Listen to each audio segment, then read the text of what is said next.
Comedian, actor, and political commentator Russell Brand has been accused of rape, sexual assault, emotional abuse, and physical abuse by several people that he had dated between the years of 2006 and 2020. Now, obviously, these are very heavy adult topics, so major viewer discretion is advised, and all the trigger warnings are going up here. So this all came out in a report by several news organizations that came together to create this story, and it centers around these 4 women who claimed that they had had sexual relations with Brand at some point, and those then turned into rape and emotional abuse, and he was a terrible person, and so on. So we're going to look over all of the stories, and including all of the situations that the women were in. The first one occurred in 2006. A woman claims that Brand sexually assaulted her during her 3-month relationship in 2006, when she was 16 and still in school, and Russell was then age 30, was a BBC radio presenter and the host of Big Brother's Big Mouth. She told the Sunday Times that they met when Russell Brand approached her in Lancaster Square after she had been shopping, and proceeded to go through her shopping bags and critique her purchases.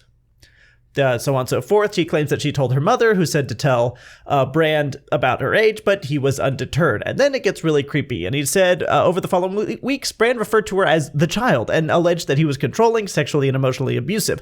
She said he sent her a car to her secondary school to take her out of lessons and asked her to save his name as Carly in her phone to deceive her parents. He also allegedly gave her scripts on how to lie to her parents and advised her to hide the relationship from her friends, describing the experience as isolating.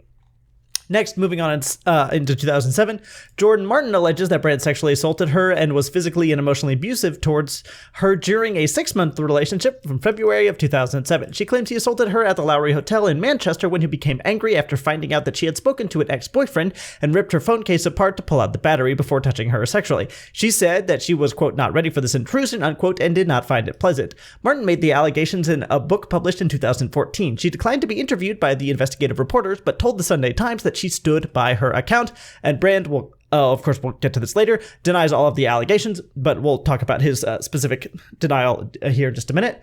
Next was 2012. A woman alleges that Brand raped her against a wall in her Los Angeles home in July of 2012 after she refused to join him in sexual activity with, quote, a friend, unquote, of Brand. She alleges that Brand told her to get off and that she wanted to, she alleges that she told Brand to get off and wanted to leave, but he carried on and briefly blocked the door to prevent her from leaving. She said she told the Sunday Times that she was treated at the rape treatment center that same day and had a therapy appointments for 5 months. Records seen by the Sunday Times show that she contemplated criminal or civil proceedings, but ultimately decided against it. After the incident, Brand sent her a text message apologizing for what happened and described his behavior as crazy and selfish. It happened the same month that Brand had a divorce from Katy Perry, 2013. A woman told the Sunday Times that she had met Brand at an Alcoholics Anonymous meeting before they started working together, and claims that he sexually assaulted her in her home in Los Angeles. She alleges that he tried to kiss her and remove her clothes as he pinned her down. She shouted at him to stop. Quote, I was screaming, what are you doing? Please stop. You're my friend, she said. She claims that he eventually relented but flipped, shouting at her, saying that she was fired. She claims that years later, she spoke to someone who had been working on a project with Brand and was outside the house at the time of the incident. He allegedly apologized for not helping her and said, I heard you screaming and we were all so scared of him. Brand allegedly threatened the woman later with legal actions if she told anyone about her allegations, and she never formally reported him because she was scared it would affect her career. That's a pretty common thing that we see with victims who are assaulted by someone of high power or rich, or someone who maybe is trying to, an actress or an actor that's trying to get into the field and is scared that if they come forward with their story, that'll destroy their a possibility of ever having a life in acting or a career. And as for the allegation that happens here in 2020, that's just an update about the one from the girl who was 16 at the time, allegedly, and that just goes into a legal statement where Russell denies everything and allegations, and now his management company then drops professional ties, but we will get into that in just a second. Now, for some background on Russell Brand, he is what a lot of people would consider a conspiracy theorist. He has a general belief that private companies are trying to take over the world, essentially, and that the US government is either allowing this or pushing for it or is complacent in it. He believes that companies in general are trying to control everything, including technology and food, and get rid of privacy and install basically 24/7 surveillance so that they can own and control everybody to make an Amazon owns the world type situation. And just to give some evidence of that, because that's important in videos, here's him saying basically that. This is talking about Bill Gates has been hiding this and yada yada. It's about a new way to help food last longer, and he has a belief that Bill Gates is trying to patent it in order to be able to own food, basically. They're preparing for dystopia. Look at the ways you can... I'm so sorry. I watch everything on 2x speed. He's talking about lab-grown food, by the way. Kind of a whole new growing system for fresh plant foods. They're preparing for dystopia. Look at the ways you can see the preparation for Here's this dystopia conspiracy theory take part. place. Militarization of the police force, growing food in laboratories, having robot dogs patrolling the police and drones patrolling the skies, censorship laws everywhere, the ability for organizations like the WHO to bypass national democracy, centralized currencies where you can switch off the financial power of individuals at will. All of these stories, I swear, we're going to look back at this and say, look, it was so obvious what was happening. We just watched it like, hey, that's pretty funny. It's a petri dish full of boogers. That petri dish of boogers means that you're going to spend...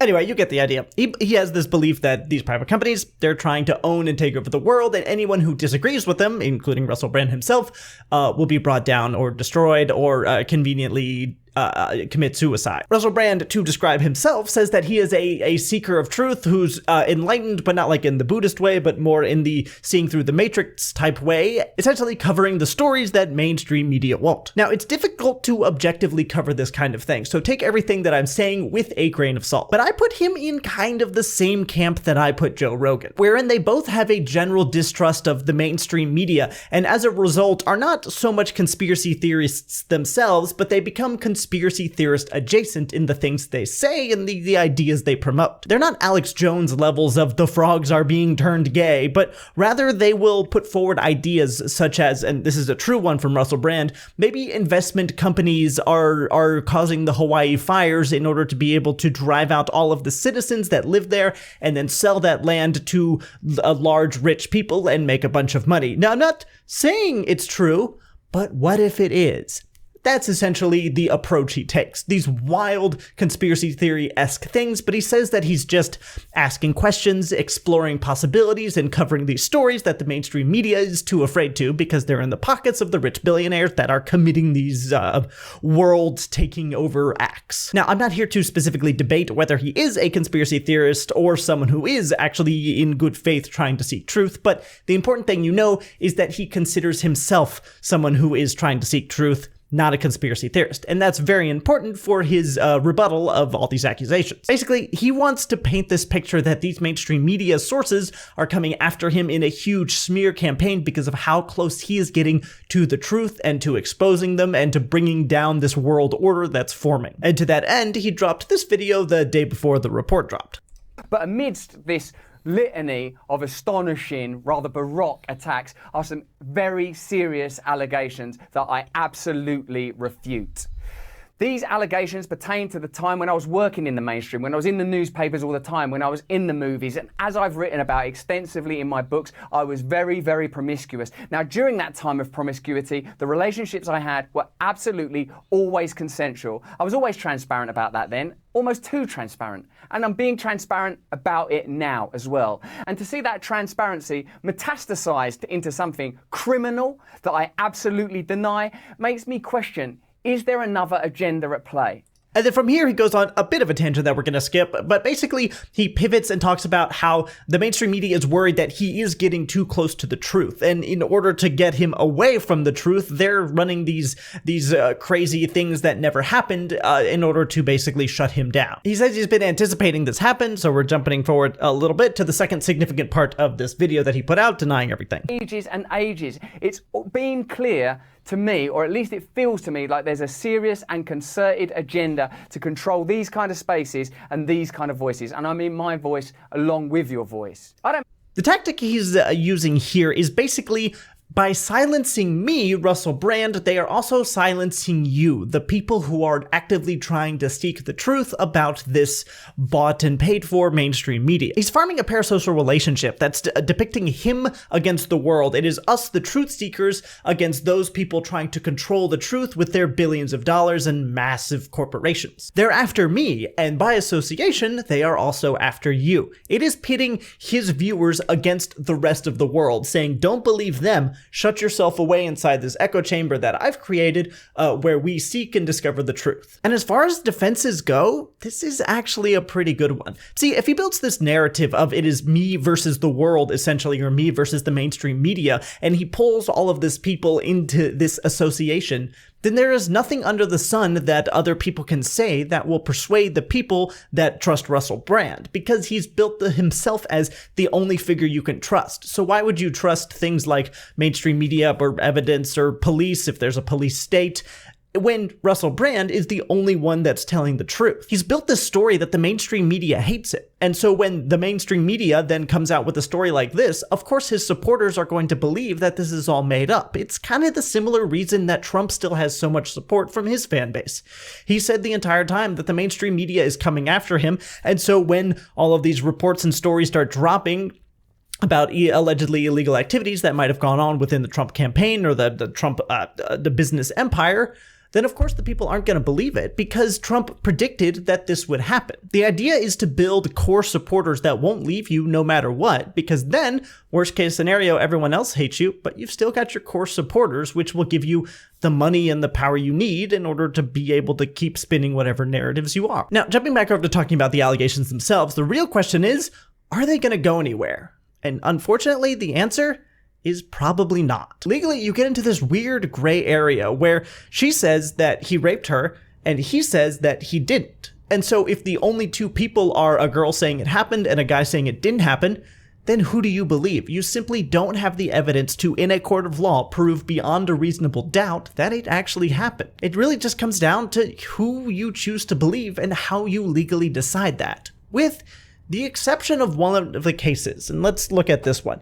A woman alleges that Brand raped her against a wall in Los Angeles, sexual activity with a friend, but she told, this is the important part, she told the Sunday Times she was treated at a rape treatment center that same day and had therapy treatment there for 5 months. Records seen by the Sunday Times show she contemplated civil or criminal proceedings, but ultimately decided against it. Now, don't get your hopes up, of course, but for this case, there's a possibility, a small one, and we'll talk about that in a second, but there is a possibility that there is a records trail. But it's not all good news. And that's because often these treatment centers employ what is called a rape kit, where it collects DNA and evidence about the situation and the woman and so on, and it's sent off to a lab somewhere where they basically trying to decide if an expert tries to decide if a rape actually occurred. However, if the woman chooses not to press charges, which in this case she didn't, it was 11 years ago, then there's a high possibility that that rape kit was destroyed. And that would mean the one trail of evidence suggesting that this happened and that he could actually be charged with if it did happen is probably not around anymore. So that, of course, leads us to the question, well, what happens now? And legally, probably nothing is going to happen. And as of making this video on September 18th at way too late at night, there have been no official legal investigations opened up into Russell Brand. But on kind of the more social or public side of things, he is actually having some backlash. Russell Brand dropped by management company after sexual abuse allegations, and this happened like the next day or like the day after. I think on September 17th he was dropped. Russell Brand episodes removed from Channel 4 website following sexual assault allegations. The Channel 4 News company that he worked for at some point had some videos with him on it. I don't really know what they were, and I don't really care to look, but they have been removed. Russell Brand dropped from Jeremy Corbyn's poetry book in light of concerning allegations. So there is some social backlash. But other than that, probably nothing is going to happen. I really hate to say this, but most likely he is going to be fine. If you look over at Russell Brand's net worth, he's 48 and reportedly worth around $20 million. And I would bet, given his success and fame, that it's actually more likely to be much higher than that. This is the kind of money that you can take and you can vanish to a tropical island on for the rest of your life and never have to speak to another soul again if you don't want to. And it absolutely sucks that nothing is going to happen because there's just not the level of evidence that the courts would require, and he simply has too much money for anything bad to really realistically happen to him, even if he's dropped by every sponsor and company he has. And that's just the world we live in. Thanks for watching, I guess.